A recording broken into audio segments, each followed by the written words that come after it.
Hello green and white fans, look at this news. This is stirring up behind the scenes at Celtic and making the web buzz. That's because a journalist has just confirmed hot news for the green and white fans, and I've just brought it to you firsthand. I'm just going to ask you to leave a like on this video, and in return every day I'll be keeping you updated with the latest Celtic news. Thanks, and let's get down to business. It's not every day that we see a team publicly assume its role as a selling club. However, Celtic understands that in order to survive and thrive in a market where money often flows under the border, a buy low, sell high policy is almost a necessity. It's not the only way to succeed, but it is perhaps the most sustainable model available. The Scottish Premiership champions are proof of how effectively this can work. Despite losing star players such as Virgil van Dijk, Odsonne Edouard, Jota, Christopher Ajer, Moussa Dembele, Jeremy Frimpong, and Kieran Tierney, Celtic have dominated the domestic scene for the past decade. It wouldn't be surprising to see Celtic make a considerable profit from players like Rio Hatate and Matt O'Reilly in the near future. Adam Idah,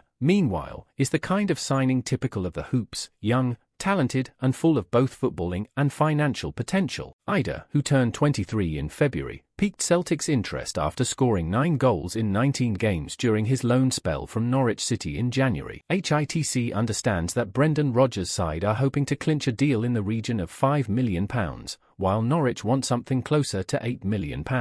Norwich sporting director Ben Napper recently admitted that the club is willing to sell. There's always pressure on us here to sell, because that's our model. Whether we have to sell or not, we want to sell, and that's also what we define as success, Napper explained to Pink UN. Despite Norwich manager Johannes Horth Thorup's reluctance to let Idah go before assessing him in pre-season, Napper recognised that any decision will be made in conjunction with Thorup's demands. This could leave Celtic in an awkward position, waiting to discover the future of the player who scored the winning goal in the Scottish Cup final against Rangers at Hampden Park. Idah's possible arrival could also influence Ohionju's future at Celtic. The South Korean has had few opportunities since the January window, and there is interest from Belgian giants KRC Henk. However, with Celtic possibly reluctant to make a final decision until the uncertainty surrounding Idah is resolved, Henk are considering other striker options. As a Celtic fan, I'm excited about the possible arrival of Adam Idah. He has shown his worth and potential, and could be a key part of our continued success. Is he worth the £8 million